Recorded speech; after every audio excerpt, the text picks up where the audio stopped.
नमस्कार trader, Marathi trade गुरुमध्ये आपलं स्वागत. आजचा दिवस बऱ्यापैकी गेला असेल बऱ्याच जणांना.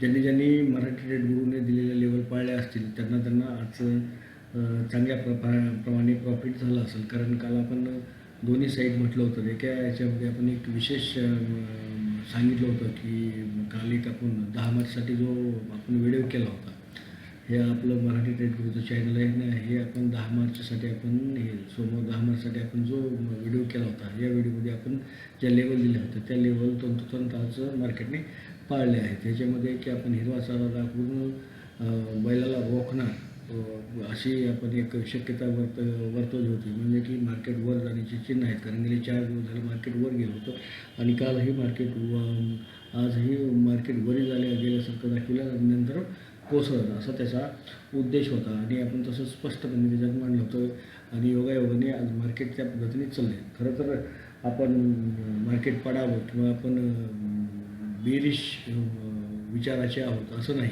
परंतु मार्केटमध्ये काय होतं आहे, मार्केटमध्ये जे काय होतं ते खऱ्या परिस्थितीमध्ये तुम्हाला मांडण्याचा मी प्रयत्न करत आहे. उद्या 11 मार्च रोजी मंगळवारी मार्केटमध्ये निफ्टीची चाल कशी असेल आणि सेन्सेक्स ज्याची की एक्सपायरी आहे, सेन्सेक्समध्ये नेमकं काय होईल आणि आपल्याला ट्रेड कशी करायची हे सांगण्यासाठी आपण आता आलेलो आहोत. मित्रांनो, सगळ्या गोष्टी आता जर पाहितल्या तर बाहेरचं मार्केट जर पाहितलं तरी आता मायनसमध्ये आहे. त्याच्यामुळे उद्याही बुलिश मोह येईल किंवा नाही हे सांगणं कठीण आहे. परंतु अशा कठीण परिस्थितीतही आपल्याला नेमकी किंवा मार्केटमध्ये काम करायचं आहे कसं हे सांगणं गरजेचं आहे. मग तेच आपण आज सांगणार आहोत की उद्या निफ्टीमध्ये काय होणार आहे. आता हा आहे निफ्टीचा चार्ट. हा आहे निफ्टीचा चार्ट. सकाळी निफ्टी याच ठिकाणी ओपन झाली. ओपन झाल्याबरोबर निफ्टी वरच्या दिशेने निघाली ती 22,675पर्यंत आली. आणि 22,675पर्यंत आल्यानंतर 9:55 त्यांनी खालची दिशा धरली. मात्र खालची दिशा धरल्यानंतर ते एकदम साईडवेज पद्धतीने खाली येत गेली. त्याच्यामध्ये काही प्रीमियम वाढले असतील असं मला वाटत नाही. परंतु जो त्याचा तगडा सपोर्ट झोन होता निफ्टीचा 500चा, म्हणजे की इथून मार्केट वर गेलं तर इथं मार्केट गेलं तर इथून वर गेलं तर इथून वर गेलं तर मार्केट, हे जो तगडा सपोर्ट झोन होता तो सपोर्ट झोन आज निफ्टीने तोडला आणि 2:15 महिन्याच्या सुमारास एक चांगला मूव खालच्या दिशेने दिला. तर असं उद्या मार्केटमध्ये काय होणार आहे आपण हे पाहणार आहोत. आज मार्केट जरी 22,441 वर बंद झाला असला तर उद्या मात्र मार्केटने वरच्या दिशेने जर मार्केटला जायचं असेल तर त्यांनी जो आपला सपोर्ट झोन झालेला होता 2-3 दिवस, तो सपोर्ट झोन त्यांनी तोडायला पाहिजे. म्हणजे की 22,501च्या वर ग्रीन कॅन्डल झाली. ग्रीन कॅन्डल जर तोडली तर आपल्याला वरच्या दिशेने एक चांगला ट्रेड भेटेल आणि वरच्या दिशेने तो ट्रेड असेल आपल्याला इथपर्यंतचा, म्हणजे 22,600चा. आपण 22,600चाच जाऊ. 22,600चा 22,600 तोडला आपल्याला. 22,600 तोडला तर आपल्याला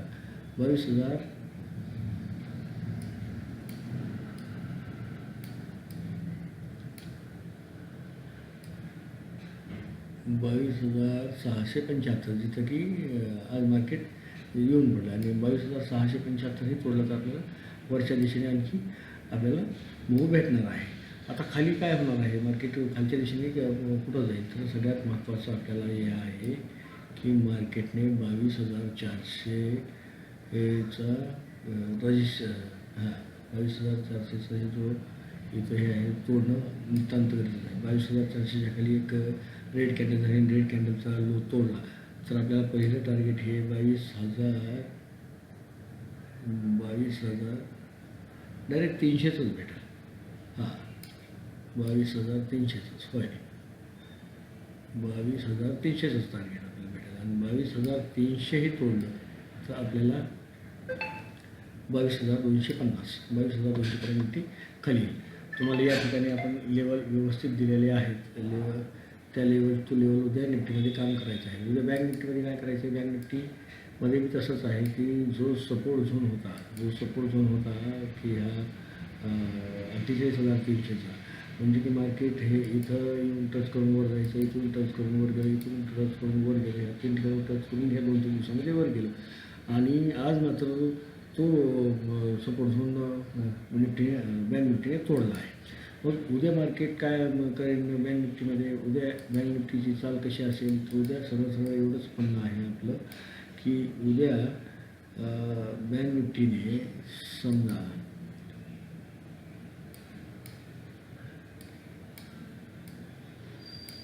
उद्या बँक निफ्टीने 48,100च्या खाली एक रेड कॅन्डल केली. रेड कॅन्डलचा लोड तोडला होता 48,800साठी, 48,000साठी आणि या ठिकाणी 48,000 ही तोडलं. 48,000 ही तोडलं तर आपल्याला सरळ 47,842साठी एक चांगला ट्रेड भेटेल. आता मग वरच्या दिशेने काय मार्केटने काय करायचं? तर वरच्या दिशेने 48,300 तोडलं, त्याच्यावर एक ग्रीन कॅन्डल केली. ग्रीन कॅन्डलचा हाय तोडला तर पहिलं टार्गेट आपल्याला 48,450 बी तोडलं तर 48,600 ही तोडलं आपल्याला. 48,600 ही तोडलं तर मग 48,750 आणि 48,750 ही तोडलं तर तुम्हाला वेळोवेळी मी सांगेल की मार्केटमध्ये काय होणार आहे. ही झाली बँक निफ्टी. आता उद्या सेन्सेक्सची एक्सपायरी आहे. सेन्सेक्सच्या एक्सपायरीमध्ये नेमकं काय करायचं आहे? अत्यंत सावध पद्धतीने आपल्याला ट्रेड करायचे आहेत. तर उद्या विषय आहे सेन्सेक्समध्ये. सेन्सेक्स आज 74,046वर बंद झालेला आहे.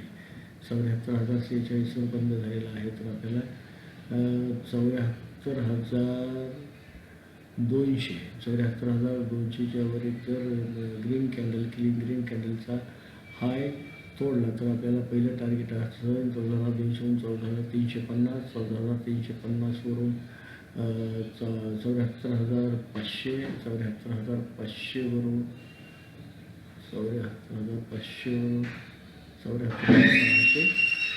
74,650 हे असेल.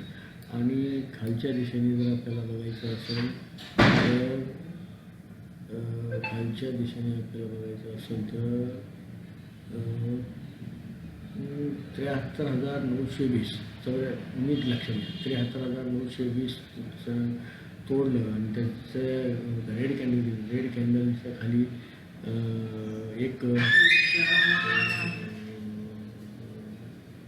रेड कॅन्डलच्या खाली एक काय म्हणतात लो तोडला तर आपल्याला पहिलं टार्गेट हे 73,750 राहील.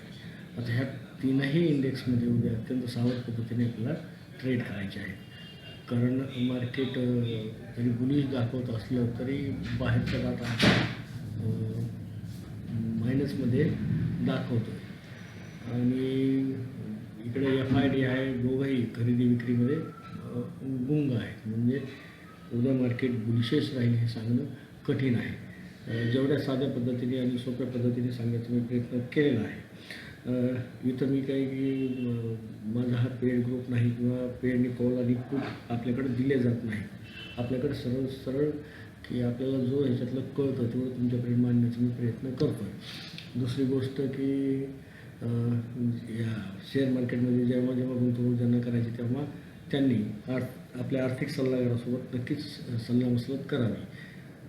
चॅनलला सबस्क्राईब करावं, मला ट्रेड गुरुला लाईक करावं आणि उद्या मी लाईव्ह येणारच आहे सकाळी.